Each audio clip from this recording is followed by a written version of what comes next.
Salut les amis et bienvenue dans votre Clubac. Cette semaine avec un Clubac extrêmement riche et en informations et surtout en analyse avec le premier de cordée. Il est là quand on parle des ciels et marines, il est toujours avec nous, c'est Adrien Casanova du Courrier Cauchois. Salut Adrien. Salut Sylvain, bonjour à tous. Le coach est également en notre compagnie. Vous avez peut-être pu l'entendre hier sur tendanceouest.com pendant le direct intégral. Il était avec nous pour vous faire vivre et le match entre Le Hac et Nancy et le match entre Caen et Valenciennes. C'est le coach du club foot, Johan Gallon, qui est avec nous. Salut Johan. Bonjour à tous. Et on l'attendra aussi dans la Coupe de France et dans le club Malherbe. Il est avec nous et il va venir saluer les Havrais parce qu'il aime bien les Havrais aussi. C'est Julien Mailleux de SoFoot. Salut Julien.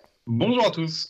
Bon, Adrien et Jo en particulier, on va d'abord s'écouter la réaction de Paul Le Guen parce que c'est probablement le moment le plus fort de la soirée des Havrais dans cette 23e journée de Ligue 2. Le coach, il n'était pas content. Miracle, c'est quand vous gagnez, quand vous faites un hold-up, ou c'est pas un hold-up. Hein, on s'est battu avec nos moyens, mais on s'est battu avec courage. Et c'est comme ça qu'on arrivera à s'en sortir. Quand on a autant d'occasions que l'adversaire, c'est un miracle de faire un nul. Non, mais dites-moi. J'en viens à me demander si je vois les mêmes matchs que vous. Allez, si on regarde le match, ça fait à peu près égalité au niveau des occasions. Nous, on sait qu'on a des moyens limités, qu'on s'accroche, on a besoin de s'accrocher. C'est ce qu'on a fait. Je trouve qu'on est revenu au courage. Si vous pensez qu'on doit survoler l'équipe de Nancy, encore une fois, je pense qu'il y avait des raisons. On a moins maîtrisé que les 3 derniers matchs, mais il y avait des raisons. Moi, j'ai très très envie ce soir de défendre les joueurs. Voilà, coach Gallon, vous êtes coach aussi. On entend Paul Le Guen qui presque appelle à l'aide, en tout cas défend bec et ongle son groupe. C'est quoi l'objectif de Paul Le Guen de faire ça? Il n'y a qu'un objectif, c'est qu'aujourd'hui, quand on est en manque de résultats, il faut surtout pas se mettre ses joueurs à dos, parce que sinon c'est la pire des choses. Donc il est solidaire. L'objectif du coach, c'est d'être solidaire de ses joueurs dans les moments difficiles. Sinon, si vous perdez vos joueurs, vous êtes sûr que vous allez droit dans le mur et vous allez à l'échec. Donc il protège ses joueurs, il les a préparés à une certaine situation, à un certain match. Je pense qu'on peut dire aussi quand même que le Havre revient de loin hier parce qu'ils ont égalisé très tard dans cette partie. Mais on le voit qui essaye de se concentrer, de concentrer ses joueurs avec lui sur l'objectif de prendre des points rapidement. Et quand vos joueurs, parce que vos joueurs, qu'est-ce qu'ils font? Ils écoutent tous les radios, ils lisent tous les journaux. Et si vous descendez vos joueurs à ce moment-là, c'est une catastrophe. Donc lui, ce qu'il a fait, c'est qu'il se met au niveau de ses joueurs pour les encourager et que ça se passe mieux au prochain match, tout simplement. Adrien Casanova, quand on parle de miracle, est-ce qu'on est trop dur dans l'analyse du match qu'a produit le Hac hier? On rappelle, les Havrais sont revenus sur un but contre son camp d'Ernest Seca, le Nancéen, à la 85e minute de jeu. Est-ce que l'on est trop dur en disant que c'est un miracle, comme le pense Paul Le Guen justement? Le mot miracle en lui-même est peut-être un petit peu dur, mais il reflète quand même la réalité du match. Alors Le Havre, sur la rencontre, a quelques situations. Je pense notamment à ce penalty. Et si le penalty est transformé par Thierry juste avant la mi-temps, le scénario du match peut être totalement différent. Mais par contre, oui, on peut parler de miracle, puisque dans l'animation, ça reste quand même très compliqué. Il y a 2 situations franches, on va dire, sur la rencontre. Et derrière, ça reste une domination, parce qu'en termes de possession, Le Havre est devant. Mais c'est stérile, en fait. Et on a du mal à voir comment Le Havre peut offensivement réussir à justement casser le verrou adverse. Hier soir, ça a encore été le cas. On a senti qu'un Jamal Thierry qui est vraiment en pleine crise de confiance, lui comme d'autres d'ailleurs sur le front de l'attaque havraise. Et c'est vrai qu'en finale, sans ce but contre son camp de la part du défenseur nancéen Ernest Seca, je ne vois pas comment le Hac aurait pu égaliser. Et le problème, c'est que cette situation, elle se répète depuis maintenant plusieurs semaines. Et oui, ça devient de plus en plus inquiétant. Alors c'est inquiétant pour le Havre. Coach Gallon, en préambule de cette journée, aux commentaires de ces 2 rencontres, on avait stipulé que Paul Le Guen avait fait le choix de donner toute sa confiance à ses patrons, à ses membres les plus anciens du groupe, les plus expérimentés. Ça n'a pas eu l'effet escompté. Alors bien sûr, ça n'a pas perdu, et c'est peut-être là qu'est le principal après tout. Mais ça n'a pas eu l'effet escompté dans le jeu en tout cas. Non, après, bon, j'ai pas vu le match, donc c'est compliqué de juger. Après, ce qui est sûr, c'est que, je le disais hier à l'antenne, vous apportez votre confiance et vous donnez votre confiance à des joueurs qui sont là depuis longtemps, qui sont fiers du maillot ciel et marine, parce que ça, c'est important d'avoir des valeurs du club. Maintenant, est-ce qu'aujourd'hui, il y a le contexte du match. Le contexte du match, vous jouez contre Nancy, qui joue un 4-4-2 très bas et qui joue que le contre. Donc vous savez que vous allez avoir la possession. Est-ce qu'aujourd'hui, Le Havre est assez en confiance pour bien utiliser le ballon et bien essayer de trouver le déséquilibre et avoir cette possession constante? Moi, je pense pas, parce que dans ces conditions-là, il faut avoir enchaîné des victoires, être sûr de soi. Aujourd'hui, le contexte, il est différent. Donc, on peut pas dire que c'était les matchs adéquats pour voir du beau jeu. Par contre, de pouvoir égaliser dans les arrêts de jeu, Pas loin de la fin du match, en tout cas, oui. C'est que quelque part, quand même, cette équipe a des valeurs. Et d'après ce que tu me disais hier, Sylvain, ça poussait. Donc, c'est pas un hasard qu'on marque contre son camp. C'est que l'équipe, elle a été chercher quelque chose. Donc, on l'a senti ça, Adrien, quand même, dans le match, au fur et à mesure du match, que le Havre a au moins toujours cru en son étoile, et c'est d'ailleurs ce que Paul Le Guen dit dans sa réaction d'après-match. Tout à fait, oui. Paul Le Guen et puis Alexandre Bonnet aussi, qui est intervenu en conférence de presse, les deux l'ont rappelé. Alors oui, on a senti cette volonté quand même de jamais lâcher, mais on sent que c'est quand même poussif.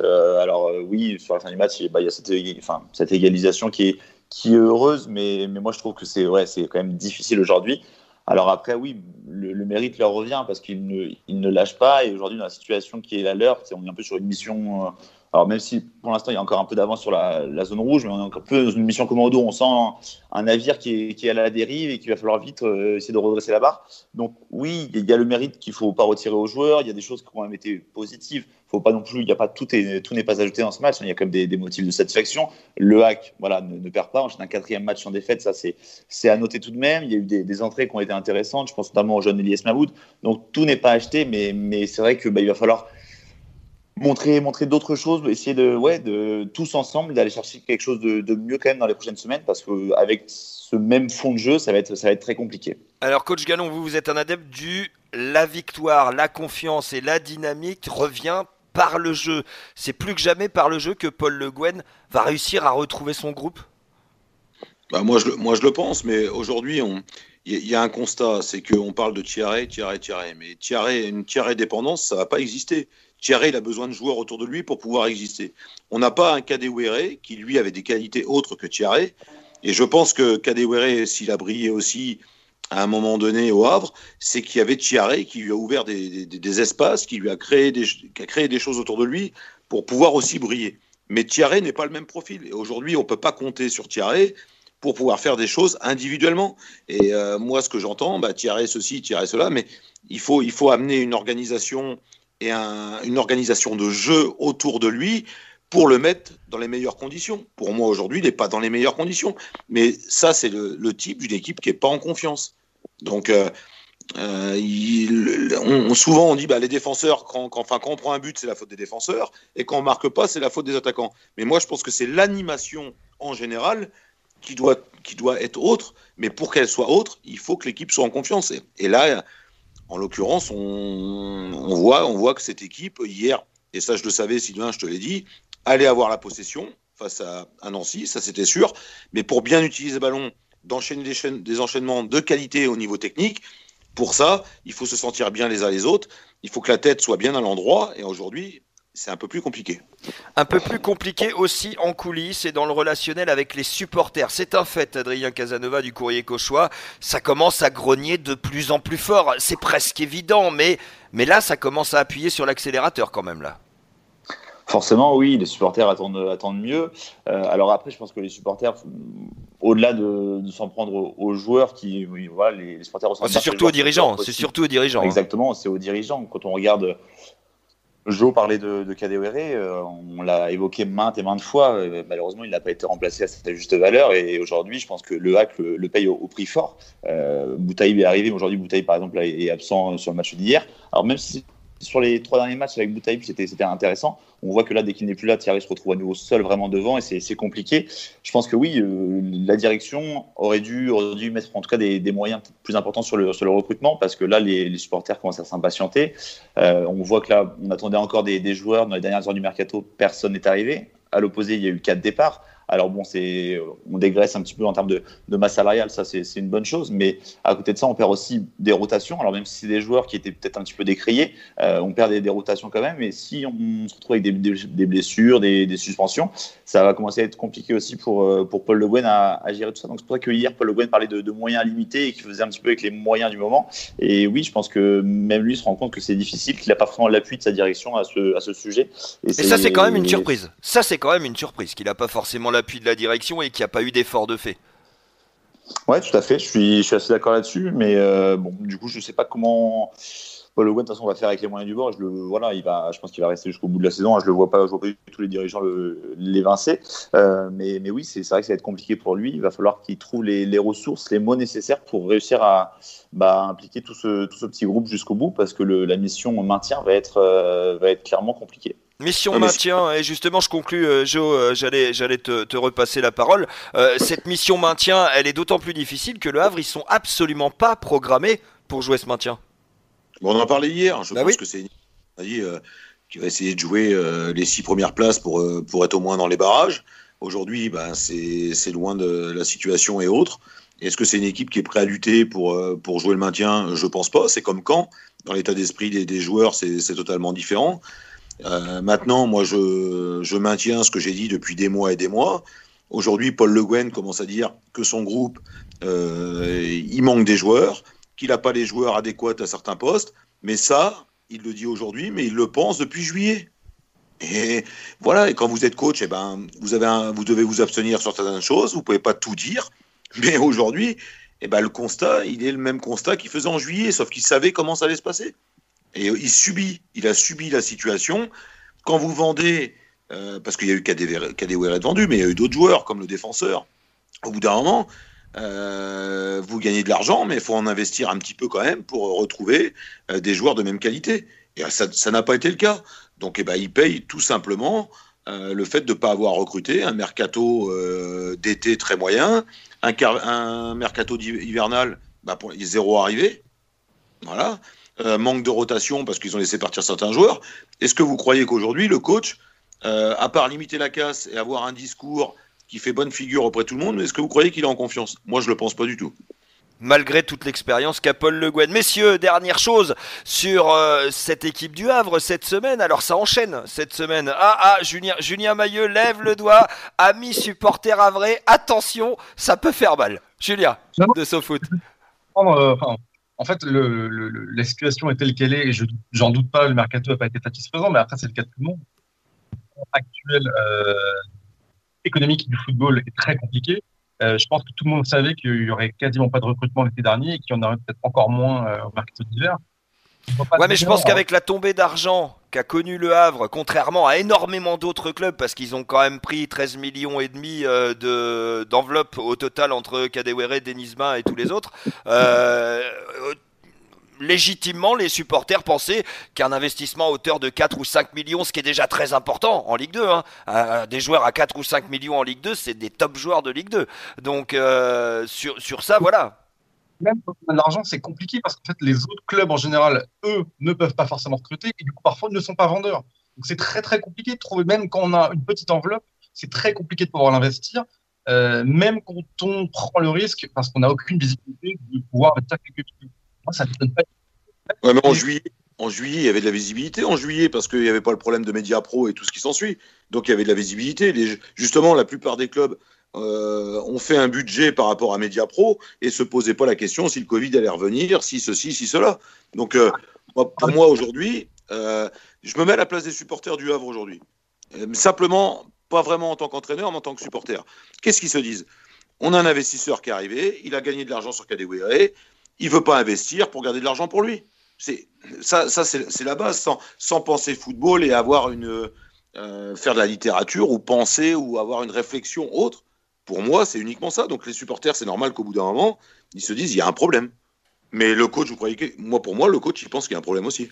Messieurs, exactement, va falloir faire la part des choses, va falloir voir en tout cas dans les prochaines semaines ce que ça va donner pour les Havrais. Prochain match dès samedi 15h face au Paris Football Club. Gros défi pour les Havrais qui, on le rappelle, sont 13e de cette Ligue 2 avec 27 points. Il est l'heure dans ce club hack de filer dans le foot en Normandie pour la grande partie qui alimentera aussi le week-end prochain. Ce sera la partie Coupe de France. Le foot en Normandie, c'est maintenant sur tendanceouest.com. Avec vous, Adrien Casanova du Courrier Cauchois pour commencer cette partie Coupe de France. Alors vous avez de la chance, vous en Seine-Maritime, vous avez nombre de représentants et en plus, quasiment tous les matchs ont lieu sur votre territoire, du côté de l'ex-Haute-Normandie avec dès vendredi soir QRM Avranches, duel de formation de National 1, Gonfreville-Falaise, ce sera pour dimanche à partir de 13h30, FC Rouen contre AF Virois, ce sera dimanche également à 13h30 et un autre match qui aura lieu sur le territoire de l'ex-Basse-Normandie, ce sera l'AG Caen qui recevra les Voltigeurs de Châteaubriand également dimanche à partir de 13h30. Avant de revenir à vous Adrien sur les favoris, on va aller voir le coach évidemment, spécialiste de l'épreuve avec son équipe de l'US Granville ces dernières années. Cette Coupe de France, est-ce que finalement, après le 6e tour de la semaine dernière, on a retrouvé un petit peu de sa saveur ou pas du tout, coach? Pas du tout. C'est pas une Coupe de France, c'est... Une Coupe de France, c'est un spectacle, ça doit être vécu par des supporters, par tout un club. Et aujourd'hui, on s'aperçoit que c'est pas du tout le cas. Quand vous jouez à huis clos, des matchs qui doivent être une fête, c'est qu'il y a un problème. C'est pas la fête du football. Quand aujourd'hui, vous avez deux poules, une poule des amateurs, une poule des professionnels, et puis on se rejoint pour les 16e, je crois, c'est pas la Coupe de France, ça. La Coupe de France, c'est passer des tours très durs, où vous pouvez tomber très vite des équipes professionnelles. Et c'est pas, pour moi, c'est une Coupe de France au rabais. Coupe de France au rabais, alors les équipes reprennent tout doucement le chemin des terrains, on a vu des déficits athlétiques la semaine passée sur les premiers matchs assez abyssaux entre certaines formations qui avaient poursuivi et d'autres qui avaient repris un peu à l'arraché comme ça. Au bout d'une semaine, faut pas se cacher, coach, vous êtes aussi au fait de la préparation physique, rien n'aura changé. Ceux qui étaient déjà plutôt pas mal athlétiquement vont le rester et ceux qui étaient en retard vont le rester aussi. Bah complètement, Sylvain. Après, qu'est-ce qui va se passer? C'est qu'aujourd'hui, les petites équipes commencent à être éliminées. Donc là, on va se retrouver avec des équipes qui s'entraînent depuis un peu plus longtemps. Mais si je prends le cas de Vire, par exemple, parce que j'ai eu le président au téléphone pour autre chose et on a discuté, eux n'avaient pas le recontact, mais ils ont fait une grosse préparation athlétique. Donc, par rapport au match de Saint-Lô, physiquement, c'est uniquement là que le match est joué au niveau physique, parce qu'il y avait une équipe qui était prête. Par contre, la Vire va jouer contre Rouen, avec une équipe qui s'entraîne depuis 2 mois, 3 mois, tous les jours. Là, ça va être complètement différent. Donc, en fait, qu'est-ce qu'on peut dire? Moi, j'ai un truc que j'ai du mal à comprendre. Alors, pour la Coupe de France, on a le droit de jouer. Voilà. Donc, il y a des équipes qui ont eu le droit de s'entraîner à 6h du matin, qui ont fait quelques entraînements, qui ont fait leur match. Et puis, ceux qui sont éliminés, maintenant, ils n'ont plus le droit de jouer. Ouais, terminé. Alors, une exception qui vient de sortir quand même aujourd'hui, coach, peut-être on va pouvoir la rappeler, c'est que ça y est, ça a été décidé par le ministère des Sports ce midi. Toutes les équipes qualifiées pour le 7e tour de Coupe de France bénéficient de la dérogation pour s'entraîner après 18h. On est mercredi. Enfin, je dis ça, je dis rien. On est mercredi. C'est-à-dire que autant pas l'avoir. Non, mais après, on va pas revenir sur on va pas revenir sur le problème. On peut en discuter dans tous les sens. Je pense qu'aujourd'hui, qu'est-ce qui est important? C'est la Coupe de France ou c'est la situation sanitaire où tout le monde est engagé, sportif ou non sportif. Et après, il faut savoir prendre des décisions. Ils ont pris la décision de jouer la Coupe de France. Donc, j'ai l'impression que la Coupe de France n'a pas le Covid. Par contre, le championnat N2, N3 et DH a le Covid. Voilà. R1, pardon. Ouais, bon, la réponse, elle est là. À partir de là, moi, je ne vais pas discuter du reste parce que je n'ai pas envie d'en parler. Mais les décisions, elles doivent être unanimes, elles doivent être respectées par tous. Et dans une telle situation, pourquoi on fait jouer la Coupe de France? Pourquoi on ne fait pas jouer le N2, le N3 et la R1? Eh ben voilà. Vous savez quoi, coach, on va attendre 15 jours et on va mettre ce débat au programme des prochains Club Hack et Club Malherbe. On va venir avec vous, Adrien Casanova, sur ces 3 matchs. Alors, je le disais en préambule, est-ce que l'on peut dire, selon vous, que QRM face à Avranches, bon là on est dans un match de national, on va pas se mentir, les deux équipes continuent à jouer et n'ont rien eu à subir. Donc là on est juste dans un match de niveau national. Gonfreville-Falaise, Gonfreville est nettement favori selon vous, Adrien? Nettement, ça reste difficile à dire. Il n'y a qu'une division d'écart et puis ça reste la Coupe de France. Malgré tout, même si c'est une Coupe de France, comme le disait Jo, au rabais, sans public, sans tout cela, ça reste la Coupe de France. Donc il y a toujours des surprises possibles. Mais globalement, oui, sur les 3 matchs qu'il y a en Seine-Maritime, je pense avec QRM, Rouen et Gonfreville, je ne vois pas particulièrement de surprise. Je pense que les 3 clubs à domicile vont passer. Alors avec plus ou moins de difficultés, mais je ne vois pas d'élimination en tout cas du côté de ces clubs-là. Je vois 3 qualifications, QRM, Rouen et Gonfreville. Donc vous voyez le QRM FC Rouen au prochain tour alors. Tout à fait, oui. Ce match que, on va dire, un petit peu tout le monde attend, il y a une animosité, en tout cas. À ce stade-là, c'est même plus de l'animosité. On a franchi quelques étages quand même. Hein. Exactement. Mais oui, non, je pense que ce match-là aura lieu. Je vois difficilement, oui, Avranches éliminer QRM, tout comme Vire sortir Rouen. Donc, je pense que ça aura lieu. C'est ce que chacun, en tout cas en Seine-Maritime, ce que chacun attend. Hein, ça serait un beau match avec une saveur particulière.